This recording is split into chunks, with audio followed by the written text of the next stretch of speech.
Keys to the Shop, episode 226, The Art of Being Indispensable at Work, with Bruce Tulgan.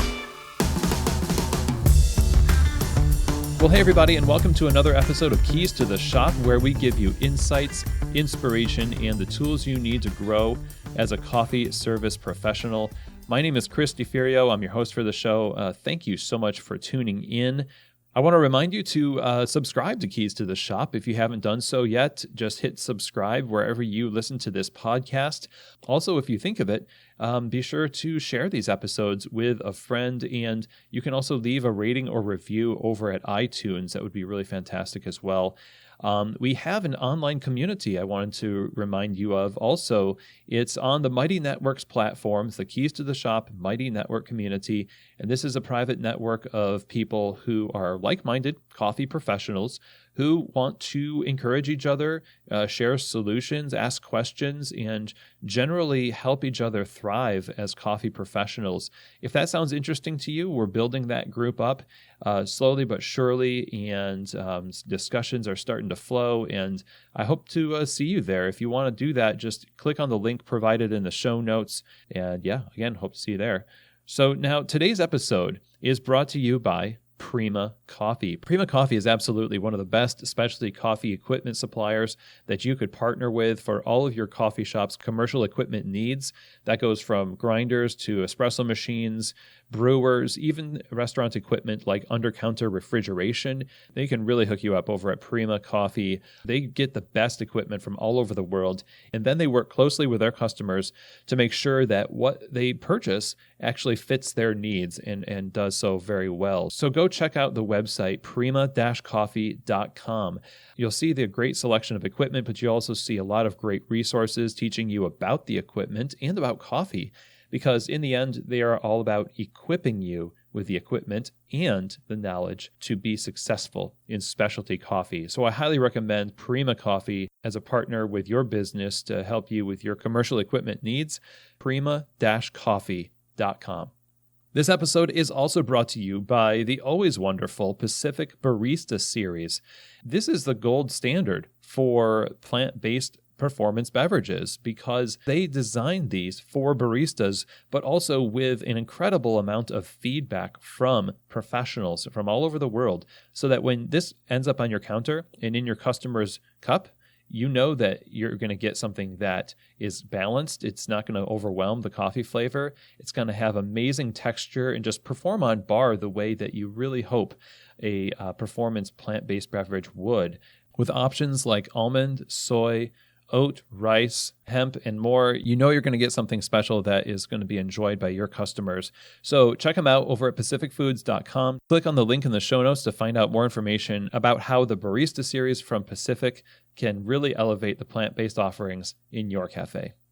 Okay, everybody. Well, thank you so much again for joining me. I am so excited to present this conversation with repeat guest on the show, Bruce Tulgan.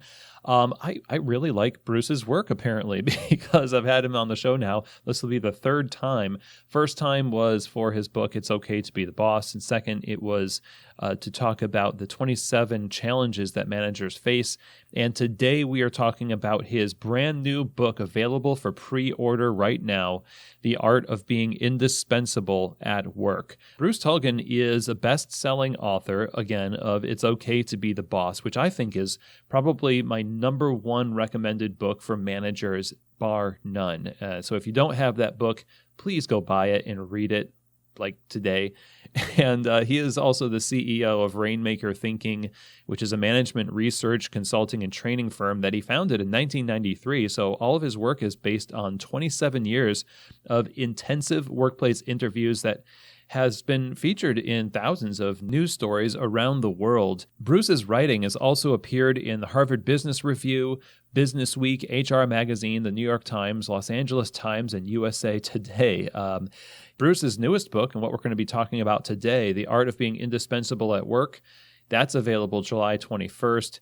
This book, I think, is going to be another game changer in terms of helping people add value at their work. And honestly, even though this wasn't written with this current crisis in mind, it is absolutely the perfect fit. So serendipity at work here, when we get to talk about being indispensable at work. talking the language of how we are wanting to show up right now for our employers and as employers too. We want to have a team of people who are go-to people. And that's really the theme of this book, is really breaking down the art of being that go-to person. In this conversation, we're going to talk about overcommitment. We're going to talk about aligning yourself in your company, professionalizing your role, even if your role currently is under-professionalized. We're also going to discuss what to say yes to, what to say no to beat overcommitment, and ultimately become the kind of person that people really want to be of influence in the business, because you are indeed indispensable as an employee or as a boss. And so this conversation is something that I always recommend that you share these episodes, but doubly so now because so many of us are up to our ears with ancillary responsibilities, that things are outside of our wheelhouse, still trying to get our businesses back up and running. This kind of thing needs to cut through that noise of the current crisis and make its way into our eardrums and into the way that we conduct ourselves as professionals. And so with that, let's get right to the conversation. I know this is going to be hugely impactful, so get ready. Here is my interview with the author of the new book, The Art of Being Indispensable at Work, Bruce Tulgan. Well, Bruce, what a pleasure to have you back on the show. How are you? Well, we're hanging in there, as they say these days. It's an honor and a privilege to be back on the show. Thank you. How are you doing? Oh, I'm doing fantastic. I try to be as optimistic as I possibly can be, and look on the bright side of things. And I envision a better normal after all of this is done, depending on how we play our cards. And that's actually one of the things that was really exciting to me about your new book, The Art of Being Indispensable at Work. It's one of the things that workers right now especially are going to have to be focusing on as they enter in. There's a higher value on just clutch players on teams across every industry. I wonder if you could kind of talk to us a little bit about the genesis of this book, why this book right now, and what led to writing it. Everywhere I go, I see these people who stand out. And I've come to refer to them as go-to people, because when I go into an organization and I'm trying to figure out who's who and what's what, and do a talent assessment, and I ask everyone, who are your go-to people? And there are always people who stand out in seminars. You can always tell there are people who stand out, and I stay in touch with them. And I've been trying to figure out what makes them tick for a long time. Because, you think, well, they're great at their job. Well, sure, lots of people are great at their job. They work really hard. Well, sure, lots of people work really hard. They get things done, yes, and they use influence. Well, what does that mean? So I've been trying to crack this code for a long time, figure out what is it that these people have in common. And in fact, the reason I call it the art of being indispensable is it really is an art. It's such a balancing act.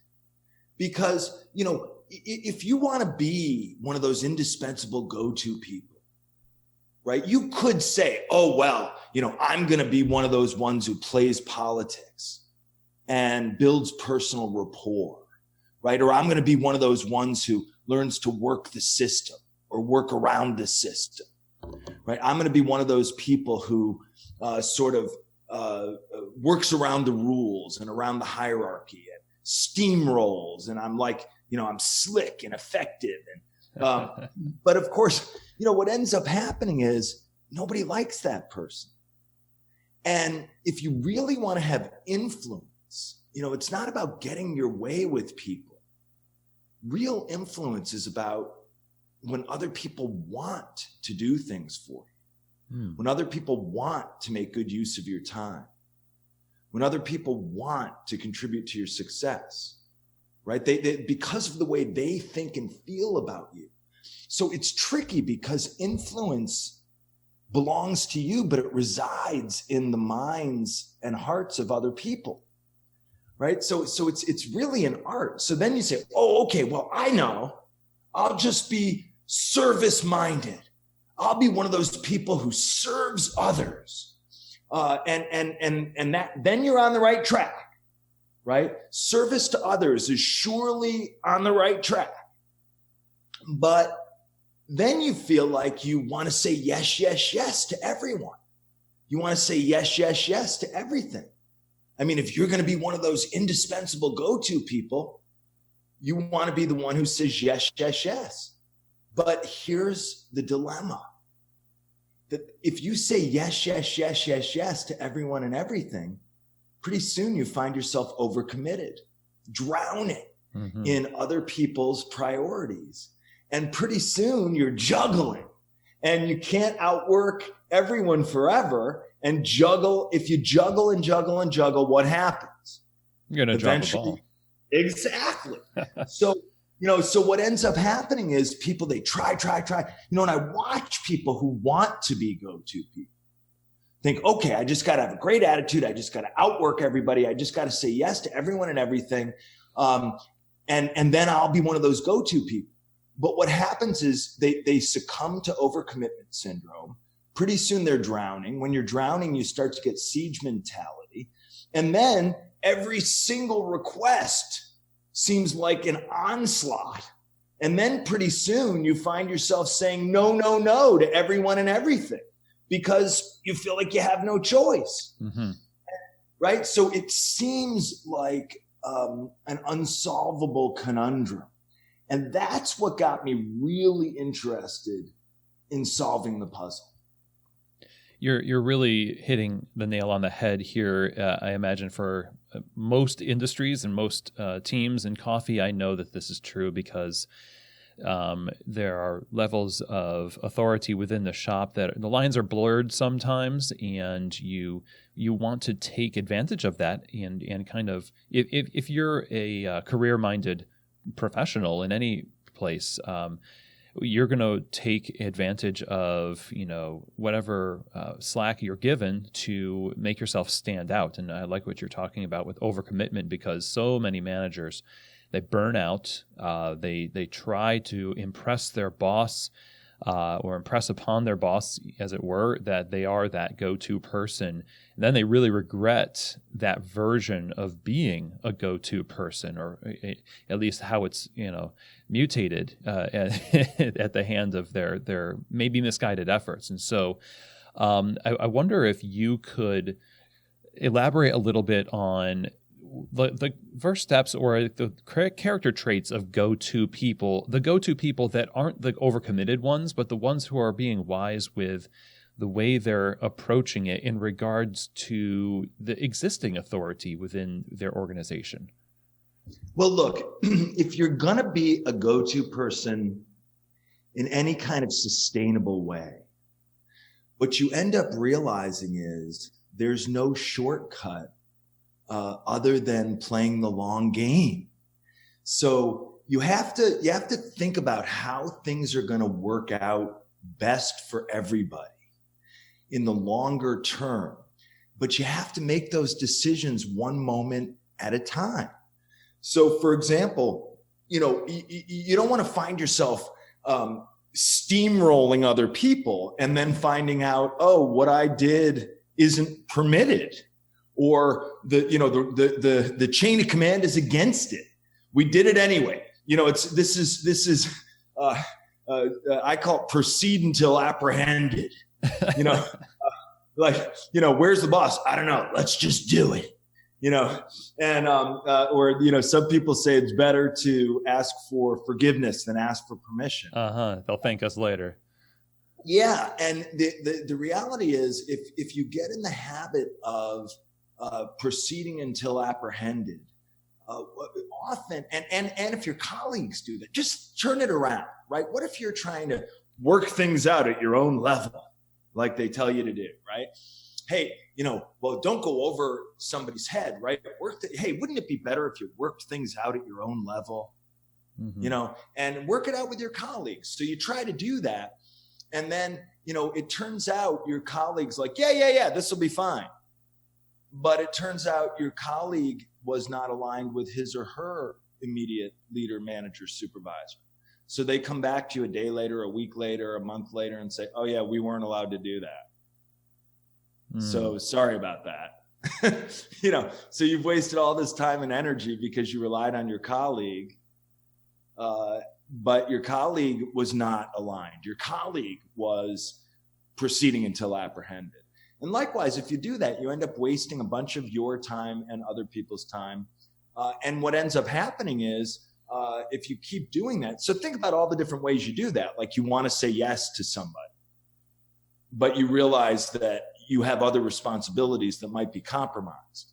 What ends up happening is the more you do that, the more you're going to have a shorter and shorter leash. You're going to have less and less power. Right? Why is that?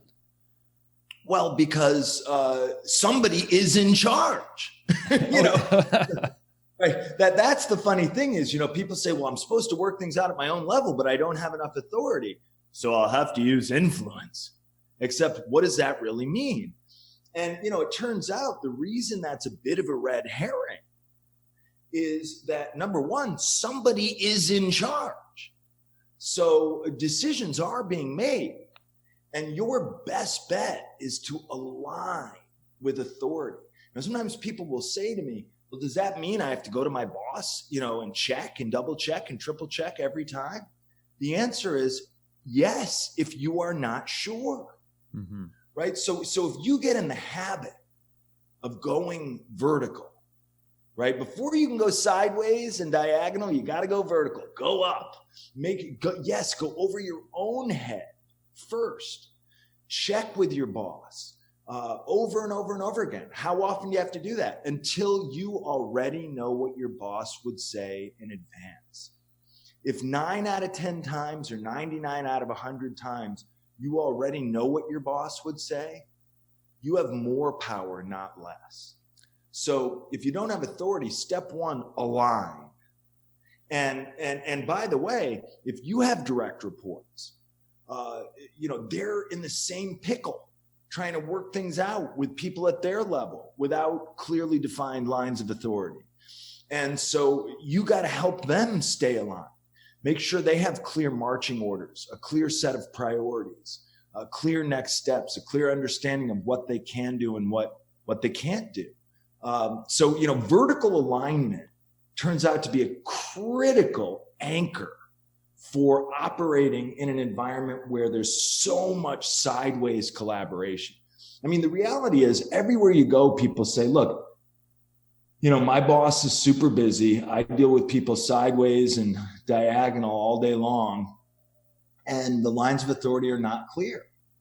So if you want to have more power in that situation, the first thing you have to do is be someone that has someone who has a reputation for being really well aligned with the chain of command.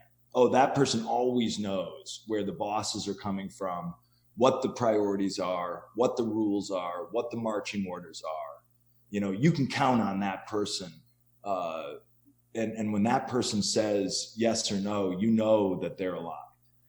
That's really interesting because, a boss who puts somebody in a position of delegated authority, like a cafe manager, they want that person to be kind of that intuitive presence. Whether or not they supply that is another question. You've got books about that. As it is your responsibility for your career, you're in charge of figuring out what your charge is. And when somebody else doesn't give it to you, then you have to assume that that's exactly why they put you in that position. And so you become indispensable, it seems, because why would they get rid of their second brain? Their intuitive presence, where that's highly, highly valuable. And I guess one thing that we experience in the industry here is there are bosses who become such maybe not in the best ways, and they have some insecurities about their own authority. And taking charge in this way, or even becoming vertically aligned, I wonder, would these people ever be seen as a threat to the authority of others? I mean, how do you navigate or kind of mitigate the idea of like, oh, this person's trying to, take over too much? Well, look, that's one of the reasons why it's so important to be aligned. But if you work double hard, triple hard, quadruple hard, maybe somebody higher up will see that you should be in charge. And then, that's just the way it goes. But look, A players want to work with A plus players. It turns out B players want to work with B minus players so they don't make them look bad. If you find yourself in that situation, what you need to look, what being indispensable means, you are the one who is most reliable when it comes to getting the right things done on time, on spec, in a way that makes the working relationships around you better and better and better. So that means, you're not just doing great work, but you're great to work with. And you're absolutely right that some managers, want to hire people who do all the work, but don't share the credit, or do all the work, but, keep their head down and pretend like it's the boss doing all the work. Mm-hmm. Those relationships are not going places. And, as an individual contributor, you've got to just think about your own reputation, because it's not just your boss, right? It's your boss's boss and your boss's boss's boss, but it's not just that. It's anyone who reports to you. It's if you're running the cafe, it's the team. It's the people around you. You start to be someone who has a reputation for doing great work and being great to work with. Mm-hmm. And that doesn't mean you just do things the way you want to do them, because often those things get undone. Yeah, that's a lot of effort.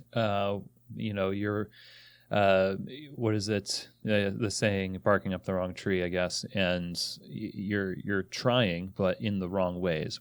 There's another saying. It says, it's a tragedy to be very good at something that really doesn't matter in the long term. Right. It's either doing the wrong things or doing the right things wrong. Either way, mm-hmm. You're not getting the right stuff done the right way. And I've totally been there and thought I was doing something that surely when they find out, like you said earlier, like until apprehended, well, we imagine that when we are apprehended, it's going to be this embrace of thankfulness, and it's actually an arrest. And not what we thought. So when we're looking at how to use our presence and our time and our energy at work to be the go-to person, it seems like just deep-seated muscle memory to say yes to a ton of stuff in hopes that, kind of a shotgun approach, I'm going to hit something. But, that's something you're talking about, overcommitment, that is based on what to say yes to and what to say no to. So how do we know what to say yes and no to in our pursuit of being a go-to person? Well, step one, remember, play the long game one moment at a time. So you're not thinking about who you're going to please in the short term. You're thinking about what are the outcomes going to be in the intermediate and longer term. And you try to take one short-term action after another, right? So the long game is played one moment at a time. And then, so start there, right? Yes, service is the key. But the only way to serve, right? What real service is adding optimal value in every interaction. And so you got to play the long game. So that's one thing. And then the next thing is be sure that you're not going to run in the wrong direction because you're not aligned, right? So you make sure you're aligned. And then the next key is you got to make good choices, right? Every yes deserves a plan and focused execution. So yeses are a commitment, right? Yeses are yes is where all the action is. Yes is where great work gets done, where you have a chance to add value. But if you say yes, if you say yes indiscriminately, then you're not making choices, right? You can't do everything for everybody.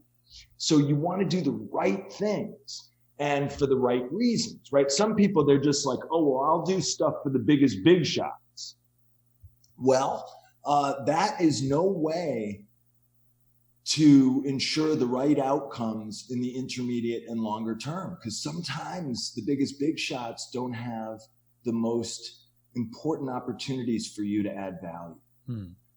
Right? So remember that no is all about opportunity cost. Some people say you have to learn how to say no, so that you, right, because you can't do everything. Well, I don't care how much you sugarcoat no, it's still no. Mm-hmm. That's not the answer anybody's looking for when they make an ask. So I think it's about knowing when to say no. And what you want to think about is you want to be right in retrospect. You want down the road just a little bit, you want to be able to look over your shoulder and have other people look back with you and say, oh yeah, good thing you said no. Right. Because when you say no, what you're doing is you are freeing up opportunity cost. Every no is about freeing up time and energy for a better yes. Right. And so what I always tell people is, the most important thing is to take other people's needs seriously. And that means you've got to really tune in. So much of what we say to each other at work is about asking each other. We make a lot of asks of each other. Some of them are very small, short-term asks. Some of them are bigger asks. A lot of them are bigger asks hidden in a small ask. Sometimes they're very informal asks, right? There's a lot of asking. And I think one of the missing techniques for a lot of folks is taking people's needs seriously enough to really tune into their asks and help them fine-tune their ask, so you really know what's being asked, and then being thorough and taking every need seriously enough to give it your due diligence and say, is that something I can do? Is that something I'm allowed to do? And then, is that something I should do? What's the ROI going to be? What's the investment on my part? What's the return on investment going to be? Not for me, but for the best outcomes here.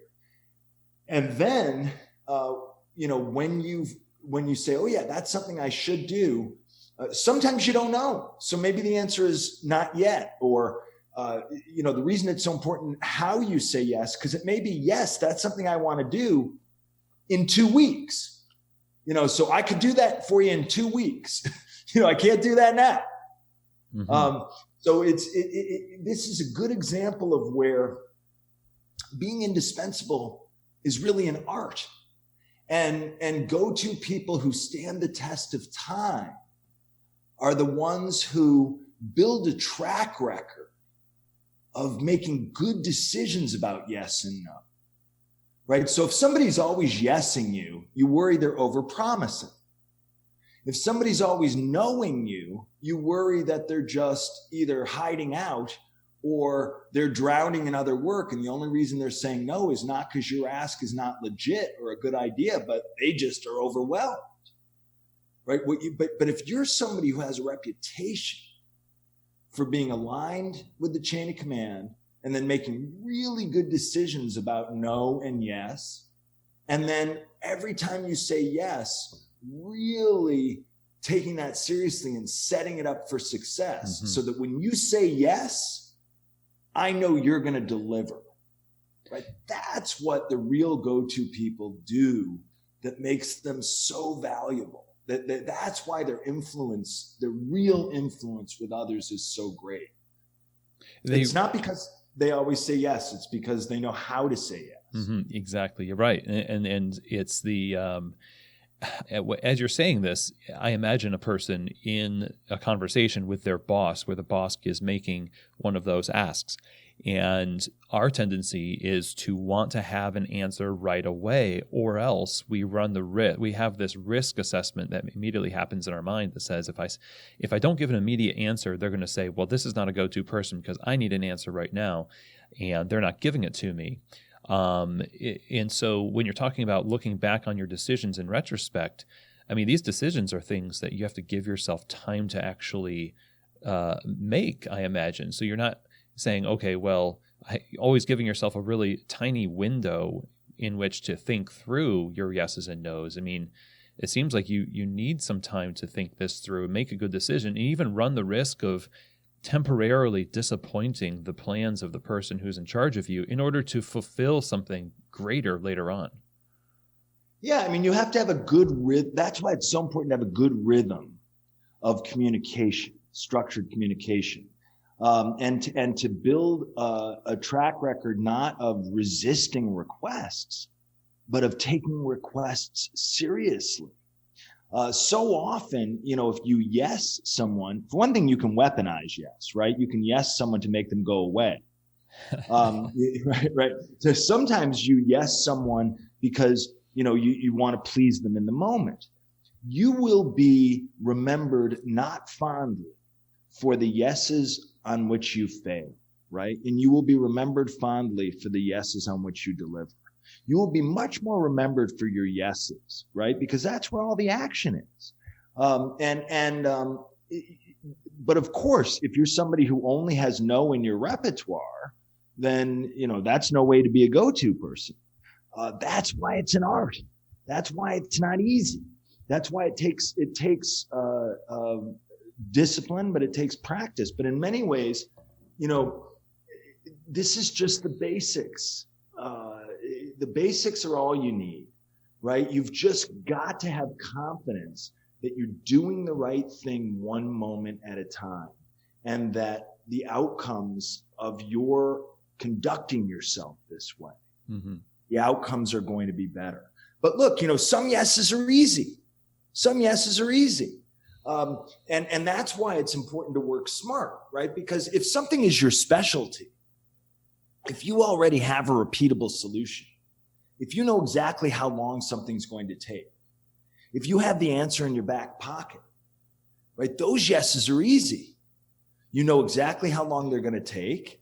You've already vetted them because this is a question you're asked all the time, right? So I'm not suggesting that you create a bunch of cumbersome bureaucracy around day-to-day asks, right? You want to have a lot of asks that are right in your wheelhouse. Oh yeah, that's my specialty, and that takes me 7 minutes and 42 seconds to do. I'll do that. I'll do it this afternoon at 3:00. I was planning to do 4 of those actually this afternoon between 3 and 4. So I'll just add another one. I've got time for that. Yes, that it makes a lot of sense. And really this is alluding to the idea of professionalization of your work that we tend to not in my field, for example, like we professionalize certain aspects of our work. There's barista competitions where people professionalize the way that they make coffee, but the way that you are as a barista or the way that you are as a manager in the space tends to be under professionalized. And when you're talking about this being an art, I think people can tend to make this false dichotomy where you're either an artist who has like a free-flowing, loosey-goosey type of approach to things, or you're a technician that has, no flexibility and only rigid, maps and things like that. But an artist has tools, and an artist has very specific uses of those tools, and this is what you're giving us with what we're talking about. And using those things becomes how you use them makes you a professional or not as professional. So I wonder if we could go down that path a little bit and talk about the keys to professionalization. What are they, and how do we approach those? Yeah, I mean, and let me just say, look, sometimes people say, oh, well, this part of the job doesn't matter, Oh, really? Well, nonetheless, if you do it over and over again, you ought to get really good at it. Some people say, oh, well, I'd like to only work in my areas of passion and strength. Well, okay, I hope you have the opportunity to do that, but there's a lot of work to get done that maybe not in your area of passion and strength. And if you find yourself doing that over and over again, guess what? You should get really good at it. And by the way, even if you're an artist like Jackson Pollock still had a canvas, right? Jackson Pollock still used paint. Mm-hmm. Jackson Pollock still had technique, right? So even, art is not random and with no boundaries and no technique. And in fact, the more you create boundaries and technique, the more you have an opportunity to truly practice art. So what I tell people is anything you have to do over and over again, you've got to professionalize. And that means you don't make it up as you go along. You study proven best practices. And if you can improve on those best practices, great.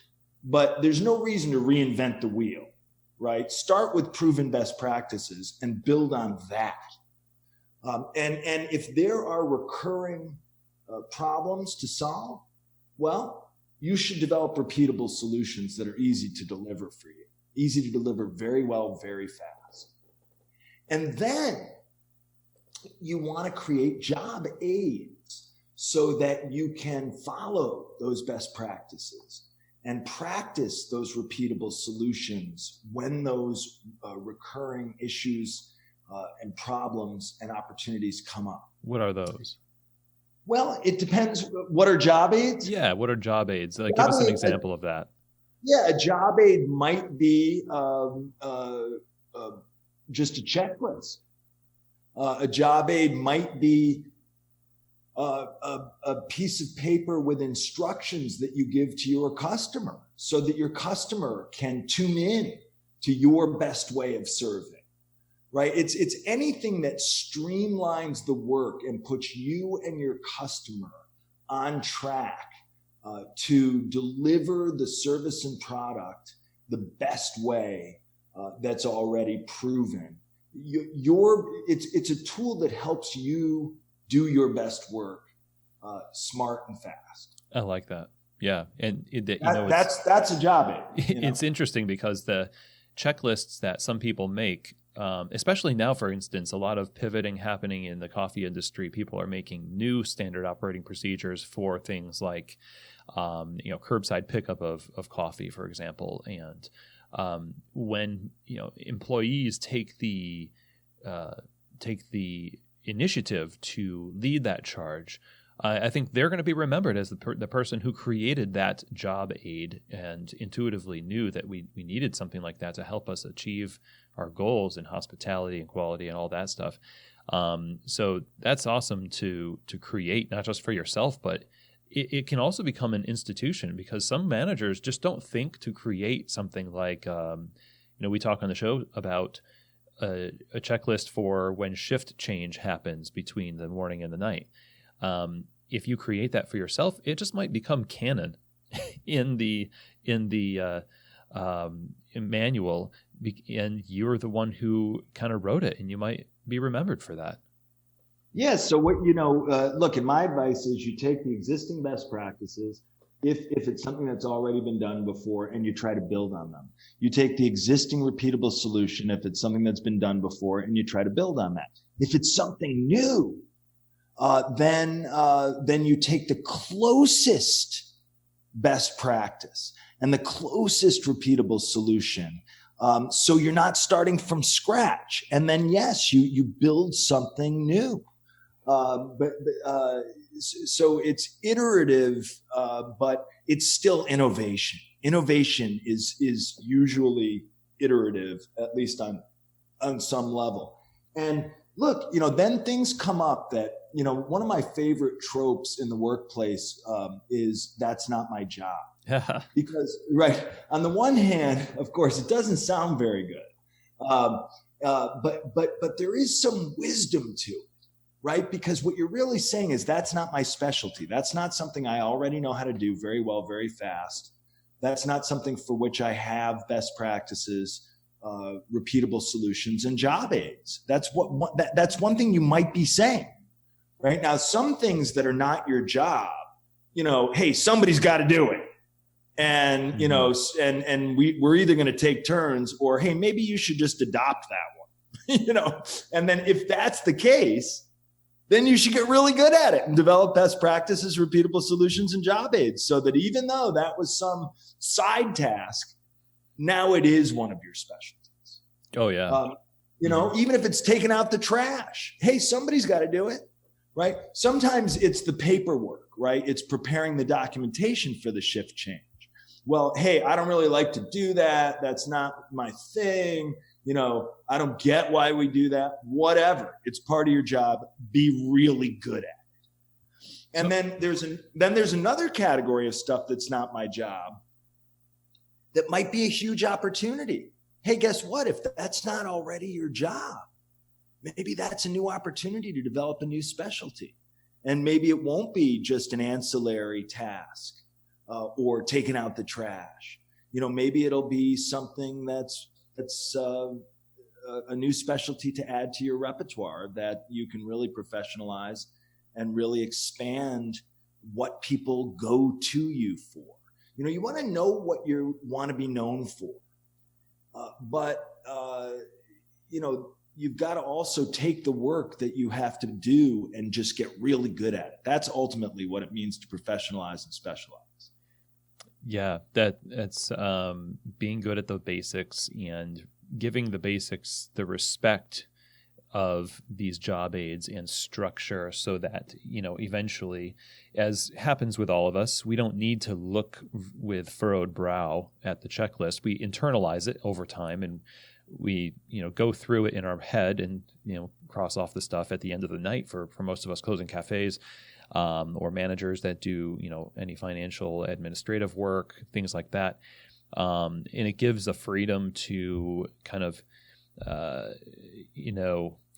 it gives the freedom to, what is the word I'm looking for in jazz? To improvise. Yeah. It gives the freedom to improvise when we do know music theory. You know the rules and you get really good at them. People might think there's no structure to it, but actually they're just operating within the bounds of things that they've studied very, very hard to be good at. And that's why you can't do it and they can. Exactly. Yeah. It's, improvisation is not as random as it seems. Mm-hmm. So when we're looking to become the go-to person, and it sounds like this is a practice in mindfulness, and the attitude with which we approach this, when we say that's not my job versus maybe this could be part of my job, it really seems like it boils down to attitude and the way you approach your work. Because on the one hand, when we hear typically that's not my job, it's just for my experience, often it's just a cop-out. Maybe it's a plea for help. Maybe somebody is drowning in work that they didn't need to be doing. But the idea is, how can I avoid doing more versus how can I specialize in greater depth? It seems like mindset and attitude is the key here. Well, of course, attitude is that thing that is so hard to measure and so hard to manage, and yet it matters so much. But look, anytime you're tempted to say that's not my job, my advice is stop and think, is what you really mean here, hey, that's not my specialty? And if that's what you mean, that's a worthwhile sentiment. Then you got to ask yourself, okay, but is this something that I should do anyway? And if I should do it anyway, maybe I should make it one of my specialties. Maybe I need to professionalize a little more here and make sure I'm good at this. Mm-hmm. And if, you say, well, look, somebody's got to take out the trash. Somebody's got to clean the bathroom. I don't want to do both. Okay, well, pick one and be really good at it. Yeah. Well said. Yeah, exactly. And so when we're taking this on, so far we're talking about us, we're talking about me as a individual contributor in my store, whatever is happening around me, I'm taking responsibility for my actions, for my career, how I'm going to show up for the business and for myself and my teammates and people who I'm in charge of. But it's easier to do this when there's a culture around you adding momentum, where you're caught up in the stream of mutuality. And you talk about in your book the upward spiral that we need to build. So I wonder if you could talk a little bit about the upward spiral and how we can start building it. Well, look, you want to be known as somebody who achieves tangible results. Don't be the busiest person who's always juggling. Be the person who gets things done. And then pay attention to your colleagues and see who are the other ones who get things done, and be a great customer for them. Lift them up, give them opportunities to add value. And when you see people who are not great at getting things done, maybe take a little time to teach them, build them up. I like to look at teams like the military special forces, because I've had a chance to work with them, and as a consultant. And, it's amazing how every single person on that team is a go-to person. They have this culture of getting things done very well, very fast together, lifting each other up and making each other better. Not everyone has a chance to be on one of those teams. But that just means that you have a greater opportunity to stand out. But if you think you're the only go-to person on your team, I like to say pay closer attention and give other people a chance. If you want to help somebody be a go-to person, step one, be a great customer. Help them help you. And when you see somebody who's struggling, take the time to teach them, build them up, and make them better. And look, you can't create your whole culture, but you can decide how you're going to operate, and you can spread that behavior, because people will see how much it works. If you're doing that, try to keep it a secret. Go ahead, try. You won't be able to, because people are going to say, hey, what are you doing? How come everyone wants to work with you?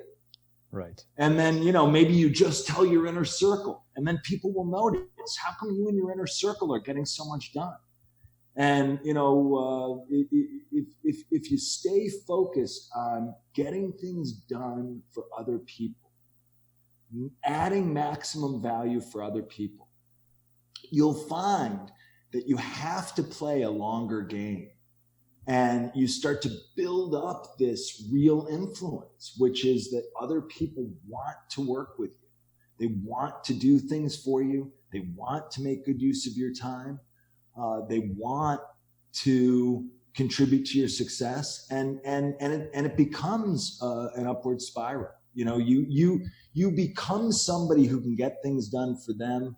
They become somebody who can get more done for you. Every time you try to add value in an interaction, you make the interaction better for them and better for you. Indeed, yes. And it seems, I think sometimes can be a little impatient with how things are catching on. Like, we might try to force it, but it seems like we would need to wait until people start asking us about what we're doing before we start saying, hey, you should do what I do, and trying to kind of force it on them because we want to see it change other people. It seems like we need to be a little bit more, hospitality focused when we're trying to achieve some kind of a, at least modest organizational wide change. Yeah, look, there's so many factors outside your control. Here's what's in your control: how you show up, how you conduct yourself, how you interact with other people. And when you do that, you become a magnet for people who want to get things done very well, very fast, and build up the working relationships together. And I always tell people, don't sell thank you short. Thank you is something to stop and make supersonic. Think about how a really great thank you should be one of your signatures. And when things go wrong, don't point fingers. Instead, use that as an opportunity to make things go better. Mm-hmm. And when you want to work more with somebody, try to look around the corner together with that person and say, hey, let's look at other opportunities to work together. This is really a generous way to be in the workplace. And, I love the phrase toward the end of the book, you mention, you don't have to be the boss to help people get better. And it really seems like that's what this is about. It's like helping yourself get better, yes, but also helping other people get better, because that's mutually reinforcing. And it's also fun to hear that phrase, because you're known for it's okay to be the boss. And in here, to influence in a positive way, you don't need to be the boss, but you do need to take responsibility. Yeah, look, everybody's got a boss, right? So, even if you are a boss, usually everybody's got a boss, right? So you have to deal with people up, down, sideways, and diagonal. And, it turns out that the people who have the most influence are the ones who are known for making things go well for everyone. Those are the people we want to build up. Now, don't get me wrong. There are people who are mean and bullying and abusive and sneaky. And, there are con men everywhere who get their way for some period of time. But I don't think that's much of a strategy. And it's certainly not the right way to conduct yourself. Exactly. Not mine either. I think your integrity matters a lot more than short-term gain. And it pays in the long run, I think. And we're all after, both success and peace of mind in how we get there, I think. Yeah, but that's the thing. Like, when you conduct yourself this way and authentically, it makes you incredibly rich and a very valuable resource, which is the esteem of others. And that's what real influence really is. Yeah, and it really makes you indispensable. And I guess my last question to you is that, we're in this crisis still, and even when we have places opening back up, technically, it's a very slow crawl. I just saw a chart with the most open states listed on it, and it's not bounding back the way that I think a lot of people kind of hoped / not hoped it would for safety reasons, but being indispensable at work and practicing this type of thing. How important is this right now, especially concerning where we are as professionals with the current crisis? Everybody's under more pressure. Every request is going to seem like an emergency or a special occasion. Everybody is worried about their safety and their health and that of their loved ones and their colleagues. And everybody is worried about their livelihoods and careers. This is a time when there's so many things out of your control.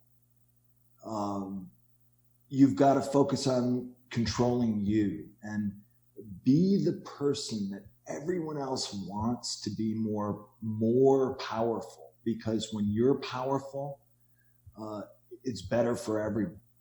And that's true no matter what. Look, the world before the pandemic, this book was not written for the pandemic. That's the funny thing. Right. This book was written for dealing with unclear lines of authority.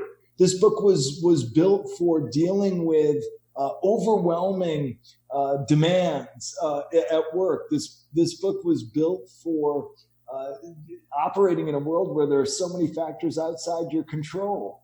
But it was written before the pandemic. Mm-hmm. Good timing. I mean, hold on to your hat and, try to show up and be super valuable to everyone around you. I think that's the best strategy you can possibly pursue right now. Excellent. And this book is certainly a super helpful resource in that. Thank you so much for taking time to be on the show again, Bruce. How can we be in touch with your work and get this book? And you're doing a lot of webinars too. out there I see on LinkedIn almost every week. And let's find out how to get in touch and participate in those as well. Yeah, we've been doing free webinars every other week at rainmakerthinking.com. And you can always LinkedIn with me or Twitter me or Facebook me. Of course, the book is available on Amazon as of July 21, but it's available for pre-order. And rainmakerthinking.com is our website. You can always reach us there, and there's tons of free content at the website. Well, thank you once again. Yeah, this was, speaking of job aids, this is an incredible one, and we really appreciate the work you do and the value that you add to us. Well, thanks. It's an honor and a privilege to be on your show. Well, I hope you all enjoyed that interview with Bruce. This is a really fantastic book. The points made in this interview, I think, are indispensable in and of themselves to make you indispensable, to make you the go-to person at your job. And you couldn't think of a more appropriate thing to talk about at a more appropriate time than this. So, again, thankful for Bruce being on the show. And I would encourage you to go back into this and kind of study the points, apply them to whatever you happen to be doing in the cafe right now, or if you're in the planning stage and you're going to be going back to work as an employee, that I would encourage you to start game planning how these things are going to make it into your repertoire and how you're going to professionalize your role once you do enter back in. If you're an owner or a manager who's currently working and starting to rehire your staff, I would encourage you to apply these things in your role so that it could help facilitate the success of the people you do rehire, so you can show up even more powerfully as a person who, as a manager or an owner, is a go-to person for people that I think we all hope will be a team of go-to people and indispensable employees. So if you want more information about this, you can go to Bruce's website over at rainmakerthinking.com. Follow him on LinkedIn. And when this book comes out in July, we'll definitely give it a bump. You can pre-order this book. I would encourage you to get in on that as soon as you can. Every one of Bruce's books, I think, is just really special and should be a part of your leadership library. If you want to be a professional in specialty coffee, again, this is really indispensable. So if you want to contact me directly, you can do so by emailing chris@keystotheshop.com with your comments, questions, concerns, suggestions, anything that is on your mind. If you want to just tell me how things are going in your cafe. I'm really interested to know what's going on in your world, in your mind, and help make the show better for you all, add value to you as we go on. Almost 4 years of Keys to the Shop. It seems pretty surreal to me. But that's also the email you can use to contact me if you're interested in working with Keys to the Shop Consulting. There's a range of different services available to you, whether it's over-the-phone consultation and coaching, which I do with all of my clients and is very useful for clarifying and providing solutions and game planning, to helping with in-person training, maybe not right now, but as you look into how to level up your operations and your quality in the future, as we do enter back into business, that is something available to you through Keys to the Shop Consulting. You can just email chris@keystotheshop.com for more information on that, or check out the website, keystotheshop.com/consulting for more information. So with that, thank you so much for tuning in. And as always, I hope that this episode has truly given you keys to the shop.